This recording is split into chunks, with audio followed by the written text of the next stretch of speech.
हमारे देश के लोगों का एक पुराना ट्रेंड है कि जो काम एक अमीर आदमी करता है उसे एक आम आदमी धीरे धीरे फॉलो करने की कोशिश करता है। चाहे फिर बड़ा घर लेना हो या बड़ी गाड़ी लेनी हो या फिर लाविश शादी का ही ट्रेंड हो। ऐसे में एक नया ट्रेंड सामने आया है। एक रिपोर्ट की माने तो आज के टाइम में HNIs यानी कि हाई नेट इंडिविजुअल्स अपनी कमाई का एक बड़ा हिस्सा रियल स्टेट, गोल्ड या फिर शेयर मार्केट के बजाय क्रिप्टो में लगा रहे हैं। क्रिप्टो, अब जिसने ये शब्द पहली बार सुना है वो घबराए नहीं। आगे आपको इस वीडियो में मैं यही बताऊंगी कि आखिर क्रिप्टो क्या होता है और इसकी माइनिंग कैसे की जाती है। पर बड़ा सवाल ये है कि क्या इससे मेरे और आपके जैसे आम आदमी के इन्वेस्टमेंट पैटर्न्स पर कोई फर्क पड़ेगा? क्या ऐसे में भारत में चल रही क्रिप्टो के लीगलाइजेशन की कवायद पर तेजी से कार्रवाई होगी, या फिर ऐसे ही कुछ इंपॉर्टेंट सवालों के जवाब हम इस वीडियो में जानने की कोशिश करेंगे। ये वीडियो इसलिए एंड तक देखना ना भूलें। हेलो एंड वेलकम टू मनी9, मैं हूं मीनू शर्मा। तो बात यह है कि एक नामी क्रिप्टो इन्वेस्टमेंट फर्म की एक रिपोर्ट सामने आई है। अब हिंदुस्तान में सिर्फ सोना ही निवेश का रास्ता नहीं बचा है। अमीर लोग, खासकर HNIs, अब धीरे धीरे अपने पोर्टफोलियो में क्रिप्टो करेंसी को भी शामिल कर रहे हैं। यानी भारत के कई हाई नेट वर्थ इंडिविजुअल्स अब अपना 2 से 5% निवेश सोने और दूसरे इन्वेस्टमेंट ऑप्शन से हटाकर बिटकॉइन और दूसरे ऐसे ही हाई वर्थ क्रिप्टो करेंसीज में कर रहे हैं। लेकिन ये हाई नेट वर्थ इंडिविजुअल्स कहते किसे हैं? तो मैं आपको बता दूं कि भारत के ऐसे लोग जिनके पास 5 करोड़ या इससे ज्यादा के इन्वेस्टेबल एसेट्स हैं, ऐसे लोगों को HNIs यानी हाई नेट इंडिविजुअल्स कहते हैं। अब अगर बात करें क्रिप्टो करेंसी की, तो क्रिप्टो करेंसी एक डिजिटल या वर्चुअल एसेट होती है। ये आपके हाथ में नोट या सिक्के की तरह नहीं होती, बल्कि इंटरनेट पर चलती है, क्योंकि इसमें बहुत ही एडवांस टेक्निक यानी क्रिप्टोग्राफी और ब्लॉकचेन टेक्नोलॉजी पर काम किया जाता है। इसकी एक बड़ी खास बात यह है कि इसमें कोई मिडिल मैन या रेगुलेटर नहीं शामिल होता, बल्कि लोग आपस में सीधे इसका ट्रेड करते हैं। जैसे रुपए या डॉलर को रिजर्व बैंक या फेडरल बैंक रेगुलेट करते हैं, क्रिप्टो करेंसी को कोई एक गवर्नमेंट या रेगुलेटर नहीं चलाती। अब क्रिप्टो करेंसीज की शुरुआत कहाँ से हुई थी, इसकी बात करें तो एक सज्जन थे या है, ठीक किसी को पता नहीं, लेकिन सतोशी नाकामोटो थे जिन्होंने दुनिया की पहली क्रिप्टो करेंसी बिटकॉइन को 2009 में बनाया। जिसके बाद बहुत सारे और क्रिप्टो करेंसीज जैसे एथेरियम, सोलाना और साथ ही ऑल्ट कॉइन जैसी चीजें आई। अब कॉइन, ये सारे क्रिप्टो करेंसीज ब्लॉकचेन पर चलते हैं। तो थोड़ा ये भी जानना जरूरी है कि ब्लॉकचेन टेक्नोलॉजी क्या होती है।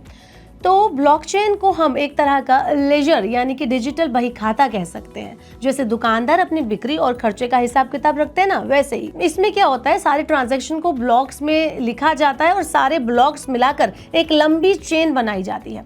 इसी को ब्लॉकचेन कहा जाता है। हर नया ब्लॉक पिछले ब्लॉक से सिक्योर तरीके से जुड़ा होता है, जिससे कोई भी पुरानी इंफॉर्मेशन को आसानी से आप चेंज कर सकते हैं। यानी लेजर में कोई फेरबदल नहीं की जा सकती। इसी वजह से ब्लॉकचेन पर जो डेटा होता है वो बहुत ही रिलायबल, ट्रांसपेरेंट और सिक्योर माना जाता है। अब इस ब्लॉक को कैसे बनाया जाता है, तो जवाब है माइनिंग। अब एक लाजमी सवाल ये उठेगा आपके दिमाग में कि माइनिंग क्या होती है। अब ब्लॉकचेन हो गया, क्रिप्टो करेंसी हो गया, इसमें माइनिंग की जाती है। अब ये क्या होती है और ये होती कैसे है?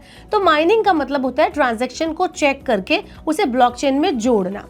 बहुत सारी माइनिंग मिलाकर एक ब्लॉकचेन बनती है और साथ में नए क्रिप्टो कॉइन को भी बनाना होता है। तो जब भी कोई ट्रांजैक्शन होता है, यानी किसी ने किसी को बिटकॉइन भेजा, तो उसे चेक करके ब्लॉक्स में जोड़ दिया जाता है। इस पूरे प्रोसेस को कहते हैं प्रूफ ऑफ वर्क। इसमें बहुत तेज और महंगे कंप्यूटर्स लगते हैं, बहुत ही हाई टेक्नोलॉजी, इसलिए इसमें बहुत सारी बिजली भी लगती है, जिसे आजकल बड़े बड़े माइनिंग फर्म्स कहते हैं। ये तो बात हुई क्रिप्टो और उसकी माइनिंग की। अब सारे क्रिप्टो एक बराबर नहीं होते, ये भी इंपॉर्टेंट बात है।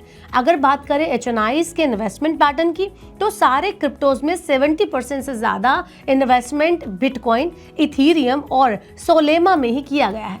पर ऐसा क्यों? क्या सारे क्रिप्टोज एक बराबर नहीं होते? तो बात यह है कि क्रिप्टो बहुत ही वॉलेटाइल एसेट होते हैं, जो कई क्रिप्टोज बुरी तरह से फेल भी हुए हैं, जैसे बिटकनेक्ट या फिर वन कॉइन जैसे क्रिप्टोज। ऐसे में HNI सबसे भरोसेमंद क्रिप्टोज जैसे बिटकॉइन, इथीरियम और सोलेमा में निवेश करना ज़्यादा पसंद करते हैं। अब जैसे आप कहेंगे कि कुछ शेयर्स में आप जैसे इन्वेस्ट करते हैं तो कुछ शेयर बहुत अच्छा आपको रिटर्न देते हैं, बहुत अच्छा परफॉर्म करते हैं, लेकिन कुछ स्टॉक्स जो होते हैं वो खराब भी परफॉर्म करते हैं, नेगेटिव भी चले जाते हैं। ऐसे ही ये जो है बिटकॉइंस होते हैं, ये क्रिप्टो करेंसी होती है। अगर आप पिछले 10 साल के आंकड़े देखें तो बिटकॉइन ने ही सिर्फ औसतन 60 से 70 का सालाना % रिटर्न दिया है। इसके अलावा बिटकॉइन जितना मुनाफा देता है उतना ही रिस्क भी लेकर आता है। अगर कल $60,000 पर यह था तो आज $58,000 पर भी आ सकता है। यानी रोज का अप एंड डाउन दिल को धड़काने वाली बात है ये। इसलिए अमीर लोग भी इसमें पूरा पैसा नहीं लगा रहे हैं, बस अपनी इन्वेस्टेबल इनकम का लगभग 2-5% ही इसमें इन्वेस्ट कर रहे हैं कि अगर चला गया तो नींद खराब ना हो और अगर बढ़ गया तो बेंचमार्क क्रॉस कर जाए और मोटा मुनाफा दे जाए। इसलिए लोग सोने के बजाय क्रिप्टो में भी पैसा लगा रहे हैं, क्योंकि सोना बमुश्किल 7-8% तक का ही सालाना रिटर्न दे पाता है। पर सवाल ये उठता है कि क्या सदियों से भरोसेमंद माने जाने वाले सोने को छोड़कर अब एक डिजिटल सिक्के पर भरोसा करना सही है क्या? तो सोना आज भी आम घरों में एक सेफ इन्वेस्टमेंट ऑप्शन है। सोना अब भी शादी ब्याह और तीज त्योहारों का हिस्सा है। बिटकॉइन चाहे जितना भी बढ़ जाए, सोना आज भी एक डिमांडिंग एसेट है। पर आज के यंग इन्वेस्टर, खासतौर पर वो लोग जो बड़े बड़े बिजनेस फैमिलीज से आते हैं, उनके पास अथाह पैसा होता है रिस्क लेने के लिए, वो गोल्ड की बजाय बिटकॉइन में ज्यादा रुचि दिखा रहे हैं। तो गोल्ड और बिटकॉइन अब साथ साथ चलने वाले दो रास्ते हैं, एक ट्रेडिशनल इन्वेस्टमेंट और दूसरा न्यू एज इन्वेस्टमेंट। अमीर लोग अब गोल्ड और क्रिप्टो दोनों को अपने पोर्टफोलियो में जगह दे रहे हैं। ये ट्रेंड कोरोना के बाद थोड़ा ज्यादा देखने को मिला, पर आम घरों में आज भी सोना और ट्रेडिशनल इन्वेस्टमेंट एक सेफ ऑप्शन के रूप में देखे जाते हैं। आप बताइए, आपके हिसाब से क्या लगता है, क्रिप्टो करेंसी ज्यादा अच्छी है या फिर गोल्ड? आप हमें नीचे कमेंट बॉक्स में बता सकते हैं।